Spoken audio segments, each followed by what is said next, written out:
और बढ़ते आगे, सूत्रों के मुताबिक उत्तर प्रदेश के संभल में हुई हिंसा की जांच रिपोर्ट में बड़ा सच सामने आया है। न्यायिक आयोग की 450 पन्नों की इस रिपोर्ट को मुख्यमंत्री योगी आदित्यनाथ को सौंपा गया है। रिपोर्ट में न सिर्फ दंगों की पूरी कहानी दर्ज है, बल्कि ये भी बताया गया है कि कैसे सीएम योगी ने सख्ती दिखाकर हालात पर काबू पाया और पीड़ितों को न्याय दिलाने का अपना संकल्प दोहराया। इसी पर पेश है रिपोर्ट।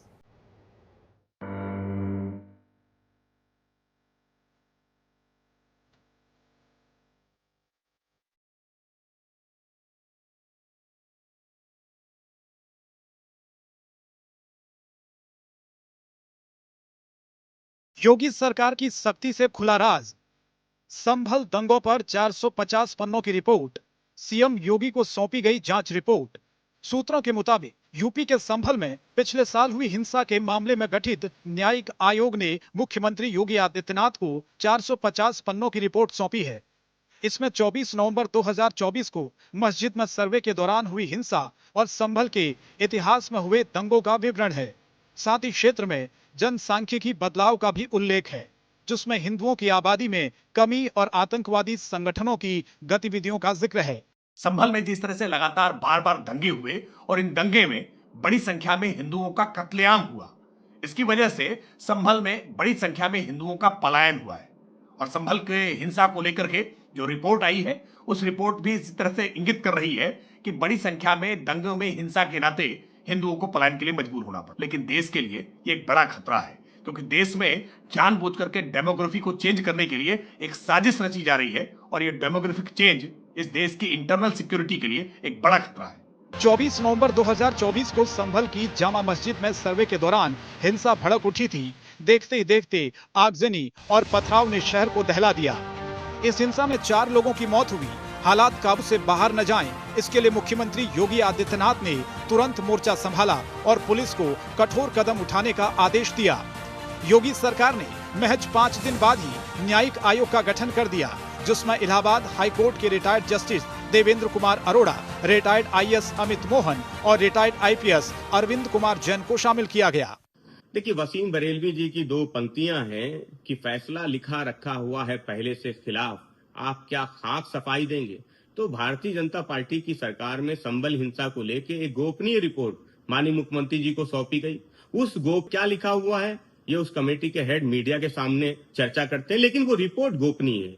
सूचना विभाग बताता है क्या चलाना है क्या नहीं चलाना है, लेकिन वो रिपोर्ट गोपनीय है। सूत्रों के मुताबिक रिपोर्ट में हरिहर मंदिर के ऐतिहासिक अस्तित्व के साक्ष्य मिलने का जिक्र है। कहा गया कि संभल में अब तक 15 दंगे हो चुके हैं। 1978 के दंगे के बाद हिंदुओं की संख्या घटती चली गई। जबरन धर्मांतरण कराया गया। लोगों ने अपने बयान में बताया कि मुस्लिम लोग हिंदुओं को डराते धमकाते थे, उनकी संपत्ति पर कब्जा करते थे। मौत या पिटाई के डर से हिंदुओं ने धर्म बदलना कबूल किया।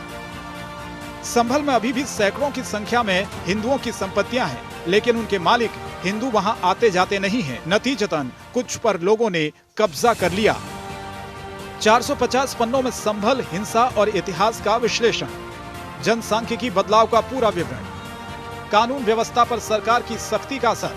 जो संभल में जो घटना हुई थी, इसके जांच के लिए जो प्रदेश सरकार ने जो न्यायिक आयोग गठित किया था, आज उन्होंने अपनी रिपोर्ट माननीय मुख्यमंत्री जी को सौंपी है और उस पर आगे की कार्रवाई की जाए। लेकिन इस पूरे घटनाक्रम में सबसे अहम पहलू ये रहा कि मुख्यमंत्री योगी आदित्यनाथ ने न सिर्फ त्वरित न्यायिक जांच आयोग बनाया, बल्कि पीड़ितों को इंसाफ दिलाने और प्रदेश में दंगाइयों को सबक सिखाने की अपनी नीति पर कायम रहे। वहीं संभल हिंसा को लेकर बोले सीएम योगी कि संभल में हुए दंगों में अब तक 184 हिंदुओं की मौत हो चुकी है। हमारी सरकार ने तय किया कि हर पीड़ित को न्याय मिलेगा और दंगाइयों को किसी भी कीमत पर बख्शा नहीं जाएगा। 1947 से लेकर के अब तक 209 हिंदुओं की निर्मम हत्या वहां हुई है संभल के अंदर। 209 हिंदुओं। और याद रखना, जिसने पत्थरबाजी की होगी, जिसने माहौल खराब किया होगा, उसमें एक भी बचने वाला भी नहीं है, एक भी नहीं बचेगा। रिपोर्ट में यह भी दावा किया गया कि संभल में 1947, 1948, 1953, 1958, 1962, 1976, 1978, 1980, 1990, 1992, 1995, 2001, 2019 में हुए दंगे जो आजादी के बाद से अब तक 15 हैं। सुना है कि संभल पे जो सरकार ने जांच समिति बिठाई थी, उसने अपनी जांच रिपोर्ट अब सरकार को सौंप दी है। जो हिंदुओं का दावा था वो सुनने में आ रहा है, वो सत्य प्रतीत हो रहा है। वहाँ पर हिंदू हरिहर मंदिर के सबूत मौजूद हैं। वहाँ पर हिंदुओं की आबादी जो 47 में थी वो 45%, वो आज घट के 15% हुई। किस प्रकार से? वहीं ये भी कहा गया कि संभल कई सारे आतंकवादी संगठनों का अड्डा बन चुका है। इसके अलावा संभल में विदेशी हथियारों का प्रयोग भी किया गया था। इसके साक्ष्य भी न्यायिक आयोग को मिले हैं। रिपोर्ट में मेड इन यूएसए हथियार मिलने की बात कही गई है। उत्तर प्रदेश के संभल में पिछले साल हुए हिंसा के मामले में आज न्यायिक आयोग ने उत्तर प्रदेश के मुख्यमंत्री योगी आदित्यनाथ से मिलकर 450 पन्नों का एक रिपोर्ट सौंपा। रिपोर्ट में कई सारे जिक्र की गई थी, जिसमें अगर मुख्यतः देखा जाए तो किस तरीके से 24 नवंबर 2024 को जामा मस्जिद में जो सर्वेक्षण के दौरान हिंसा हुआ था उसको बढ़ावा कैसे दिया गया, जो संभल में 1947 से लेकर 2025 तक किस तरीके से 15 बड़े बड़े हिंसा हुए, उसको उस रिपोर्ट की माने, चूंकि सूत्रों के हवाले से है तो अभी तक संभल में 15% केवल हिंदू आबादी है, तो वहीं 85% मुस्लिम आबादी है। डायरेक्ट पुष्टि नहीं है कि इस रिपोर्ट में क्या क्या है। जल्द ही इसको जनमानस तक लाकर बताया जाएगा कि रिपोर्ट में क्या क्या चीजें दिखाई गई हैं।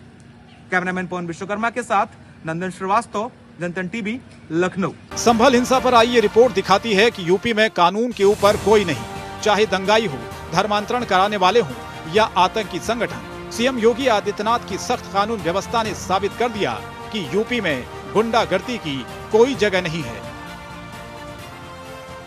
ब्यूरो रिपोर्ट, जनतंत्र टीवी।